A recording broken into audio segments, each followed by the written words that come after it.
নমস্কার, আশা করি সকলে খুব সুস্থ আছেন এবং ভালো আছেন।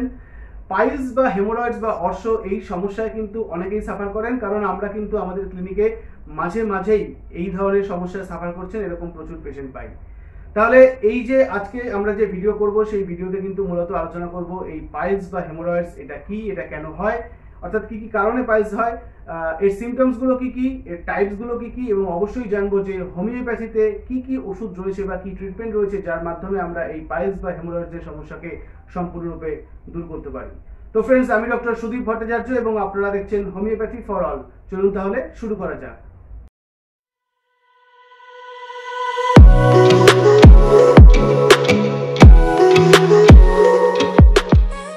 ভিডিও শুরুর প্রথমে সকলের কাছে একটা অনুরোধ থাকবে যে যদি ভিডিওটি আপনাদের ভালো লাগে তাহলে অবশ্যই লাইক করবেন, আপনার পরিচিত আত্মীয় স্বজন এবং বন্ধু বান্ধবদের সঙ্গে শেয়ার করবেন।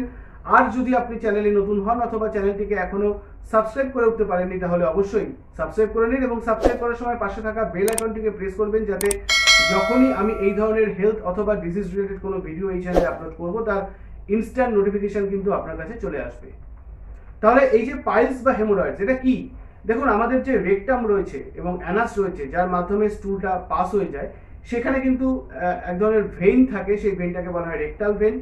যদি কোনো কারণে প্রেশার হয়, অর্থাৎ ওই জায়গাতে দীর্ঘদিন ধরে একটা প্রেশার সিচুয়েশন থাকে, তখনই কিন্তু ওই রেকটাল ভেইনগুলো সোলেন হয়, সেখানে একটা ইনফ্লামেশন হয় এবং সেগুলো বালজ আউট হয়ে যায়, অর্থাৎ তার যে অরিজিনাল পজিশন সেখান থেকে বালজ আউট হয়ে বাইরের দিকে বেরিয়ে আসে। এই কন্ডিশনটাকেই আমরা বলি পাইলস বা হেমোরয়েডস। তাহলে এবার আমরা জেনে নিই যে এই পাইলস বা হেমোরয়েডস এটা ডেভেলপ হয় কেন, এটা হচ্ছে কেন।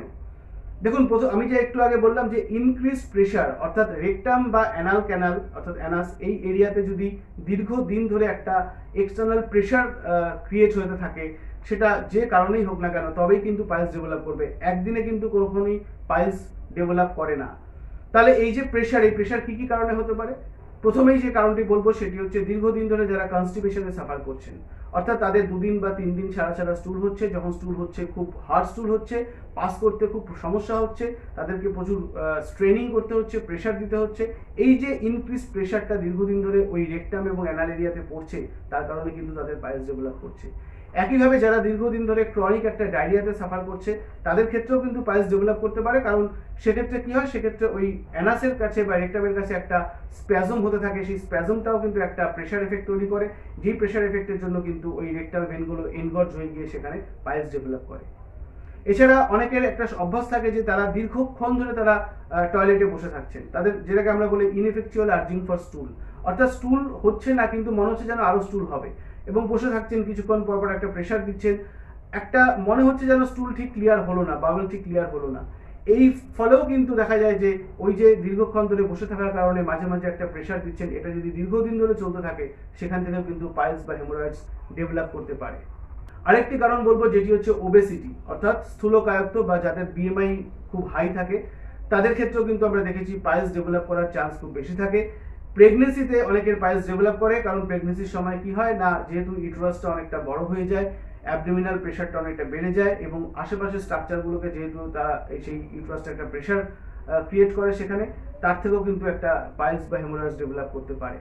এছাড়া বয়সকালে যেটা হয় যে তাদের যে রিকটাম এবং অ্যানাস তার চারিদিকে যে মাসকুলেচারটা রয়েছে, চারিদিকে যে সাপোর্টিং স্ট্রাকচার রয়েছে, সেগুলো অনেকটা লুজ হয়ে যায় এবং লুজ হওয়ার কারণেও কিন্তু ওই ভেনগুলো তখন এনগর্জ হয়ে গিয়ে পাইলস ডেভেলপ করে, যে কারণে আমরা অনেক সময় পাই এরকম পেশেন্ট যারা একটু এজেড, যাদের বয়স 60-65 বা তার বেশি, তাদের আগে কোনো সমস্যা ছিল না, তারা নর্মাল স্টুল পাস করতেন, কিন্তু দেখা গেল যে ওই বয়সের পরে হঠাৎ করে তাদের ওই পাইলস বা হেমোরয়েডস ডেভেলপ করা শুরু করেছে।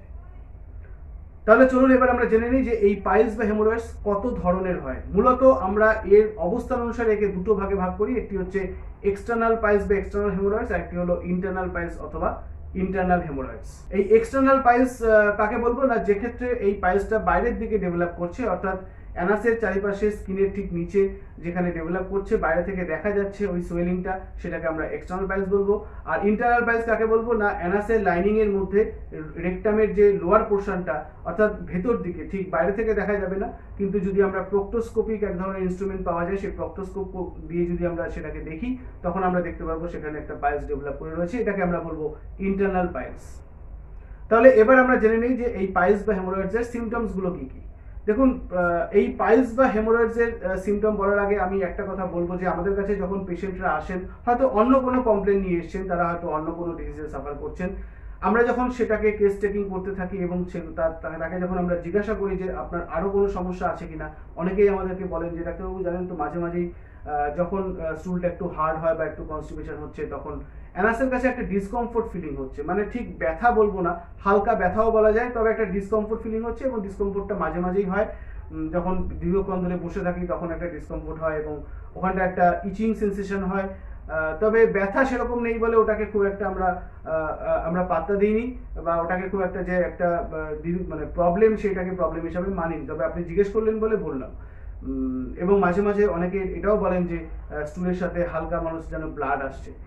এরকম সমস্যায় যদি আপনারা সাফার করেন বা আপনাদের পরিচিত কেউ সাফার করে তাহলে কিন্তু মনে রাখবেন যে এটা পাইলস বা হেমোরয়েডসের একদম ইনিশিয়াল স্টেজ।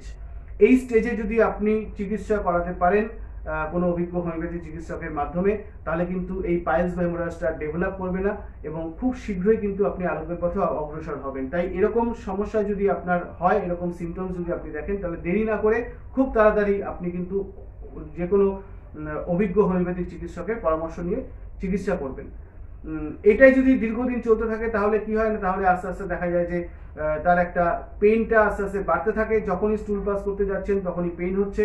অনেকে বলেন যে স্টুল পাস করার পরে আস্তে আস্তে পেইনটা কমে যায়, কিন্তু অনেকে আবার এরকম বলেন যে এই স্টুল পাস করার পরে এমন পেইন হচ্ছে, যখন স্টুলটা পাস করছি তখন থেকেই পেইনটা শুরু হচ্ছে এবং ভয় আমরা স্টুল পাস করতেও যেতে পারছি না এবং এই পেইনটা দীর্ঘক্ষণ থেকে যাচ্ছে এবং প্রায় রাত্রি হয়ে যাচ্ছে যখন পেইনটা কমছে, আবার পরের দিন সকালবেলায় এই যখন স্টুল পাস করতে যাচ্ছি পেইনটা শুরু হচ্ছে। আবার অনেক সময় দেখা যায় যে একটা ব্লিডিং এর হিস্ট্রি নিয়ে পেশেন্ট আমাদের কাছে আসেন, যখন বলেন যে স্টুল পাস করার সময় মাঝে মাঝে স্টুলের সাথে লেগে বা কখনো একদম টপ টপ করে ফ্র্যাঙ্ক ব্লিডিং হচ্ছে, অর্থাৎ এগুলোই কিন্তু পাইলস বা হেমোরয়েডস এর মূল সিমটমস। তাহলে আমরা অলরেডি জানলাম যে এই পাইলস বা হেমোরয়েডস কি বা কাকে বলে, এর কারণগুলো কি কি, ডেভেলপমেন্টের কারণগুলো কি কি, এর টাইপসগুলো কি কি এবং সিমটমসগুলো কি কি। এবার আমরা জানবো যে হোমিওপ্যাথিতে কি কি ওষুধ রয়েছে যেগুলো প্রয়োগ করে আমরা কিন্তু প্রচুর পেশেন্টকে, এবং আমার বলতে দ্বিধা নেই যে এরকম অনেক পেশেন্ট আমাদের কাছে আসেন যারা অলরেডি যাদেরকে কোনো সার্জারির জন্য রিকমেন্ড করে দিয়েছেন, তারা বলছেন যে ডাক্তারবাবু আমি 2 মাস বা 3 মাস একটু দেখবো হোমিওপ্যাথি ওষুধ খেয়ে যে কমে কিনা, কারণ সার্জারি করতে চাইছি না। এরকম প্রচুর পেশেন্ট আছেন যারা কিন্তু আজকে সম্পূর্ণরূপে ভালো রয়েছেন, সম্পূর্ণরূপে সুস্থ রয়েছেন এবং তাদের কোনো সমস্যা নেই। তাহলে চলুন জেনে নেই যে কি কি ওষুধ রয়েছে হোমিওপ্যাথিতে যেগুলোর মাধ্যমে আমরা এই পাইলস বা হেমোরয়েডসের চিকিৎসা করতে পারি। প্রথমে যে ওষুধটির কথা বলবো সেই ওষুধটির নাম হলো অ্যাসকুলাস হিপোক্যাস্ট্রানাম 200।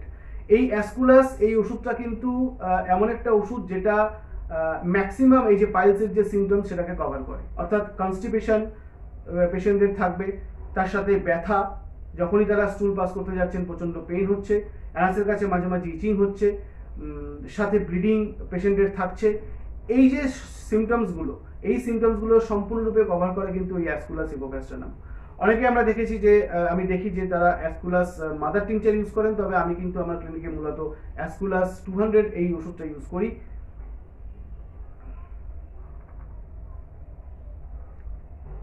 কিভাবে খেতে হয় ওষুধটি, না এই ওষুধটির 2 ফোঁটা 2 চামচ জলে মিশিয়ে প্রথম থেকে আমরা পেশেন্টকে দিনে একবার করে খেতে বলি। মোটামুটি 15 দিন বা 20 দিন খাবার পরে যদি দেখি যে পেশেন্টের এই সিমটমসগুলো আস্তে আস্তে কমে আসছে, পেশেন্ট একটু বেটার ফিল করছেন, তখন এই একই ওষুধকে প্রথম থেকে 1 দিন অন্তর, এইভাবে আরো 15 দিন, তারপরে 2 দিন অন্তর, তারপরে আস্তে আস্তে সপ্তাহে 1 বার বা 2 বার, এইভাবে মোটামুটি 2-3 মাস কন্টিনিউ করলে আমরা দেখেছি যে এই পাইলস বা হেমোরয়েডস এর সমস্যা কিন্তু সম্পূর্ণরূপে প্রায় সেরে গেছে। তবে এক্ষেত্রে আমি বলি যে এই যে ওষুধগুলোর কথা আমি বলছি, এই ওষুধগুলো কিন্তু প্রয়োগের আগে অবশ্যই আপনি আপনার নিকটবর্তী কোনো অভিজ্ঞ হোমিওপ্যাথিক চিকিৎসকের পরামর্শ নিয়ে তবেই সেবন করবেন, নিজে থেকে কিন্তু ওষুধগুলো সেবন করবেন না, এটা কিন্তু একটা ডিসক্লেইমার অবশ্যই। দ্বিতীয় যে ওষুধটির কথা বলবো সেই ওষুধটিও কিন্তু খুব ভালো কাজ করে এই পাইলস বা হেমোরয়েডসের ক্ষেত্রে। সেই ওষুধটির নাম হলো কলিনসোনিয়া ক্যানাডেন্সিস 6।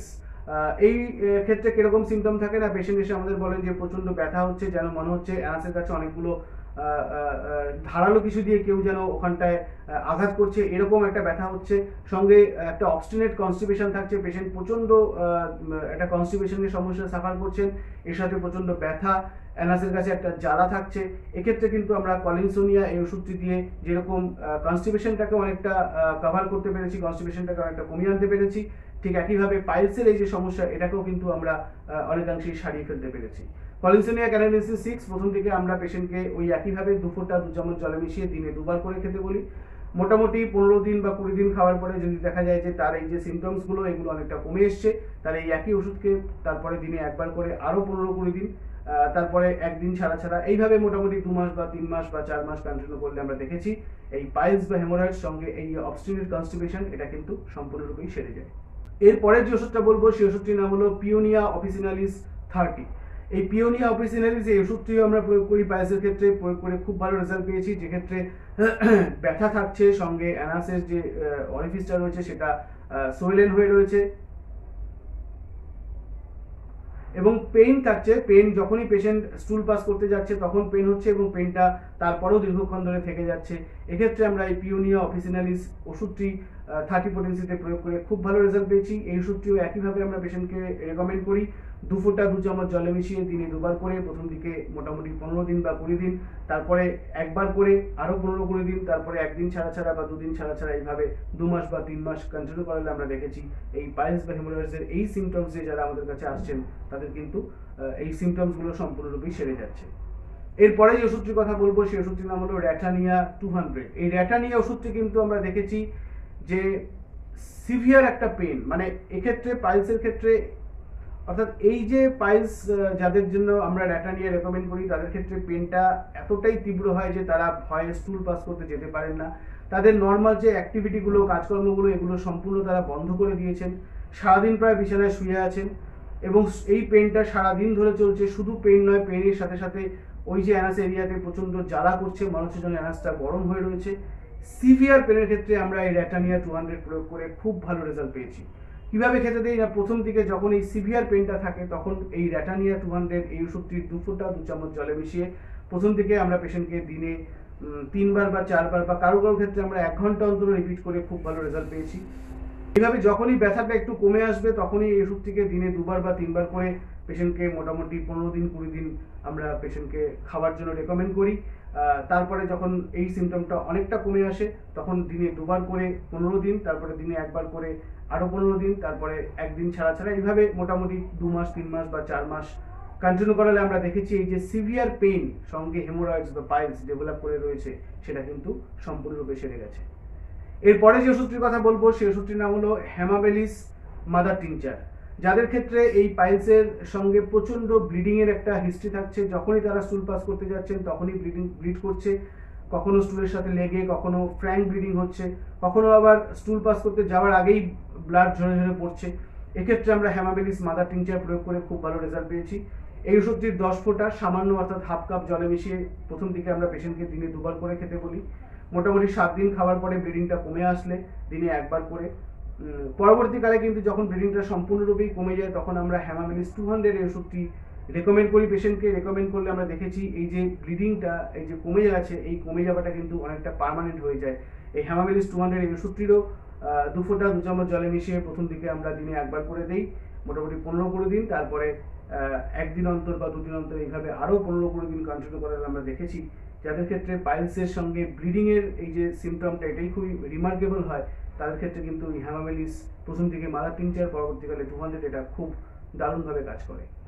মোটামুটি এই ওষুধগুলোকেই কিন্তু সিমটম ওয়াইজ যদি আমরা ব্যবহার করতে তাহলে ম্যাক্সিমাম ক্ষেত্রেই কিন্তু আমরা দেখেছি এই যে পাইলস বা হেমোরয়েডসের যে সমস্যা, এই সমস্যা থেকে আমরা ম্যাক্সিমাম পেশেন্টকেই কিন্তু রিকভার করতে পারি, তাদেরকে ভালো করতে পারি, তাদেরকে এই যে সিমটমসগুলো এইগুলো থেকে তাদেরকে মুক্ত করতে পারি। তাহলে আশা করি আপনাদের আজকের এই যে টপিকসটা অর্থাৎ পাইলস বা হেমোরয়েডস বা অর্শ এই সম্বন্ধে যে আলোচনাটা হলো এটা আপনাদের ভালো লেগেছে। আর যদি ভালো লাগে তাহলে অবশ্যই আরেকবার লাইক, শেয়ার এবং সাবস্ক্রাইব করার অনুরোধ থাকলো। আর যদি এই নির্দিষ্ট বিষয় সম্বন্ধে আপনাদের কোনো কোশ্চেন থাকে, প্রশ্ন থাকে, তাহলে অবশ্যই আমাকে কমেন্ট বক্সে কমেন্ট করে জানাবেন। আর যদি নতুন কোনো টপিক সম্বন্ধে আপনাদের ভিডিও করার কোনো অনুরোধ থাকে সেটিকেও আমাকে কমেন্ট বক্সে কমেন্ট করে জানাবেন। আজ তাহলে আপাতত এত অবধি। খুব শীঘ্রই দেখা হবে নতুন কোনো ভিডিওতে নতুন কোনো টপিকস নিয়ে। সুস্থ থাকবেন, ভালো থাকবেন এবং আনন্দে থাকবেন। নমস্কার।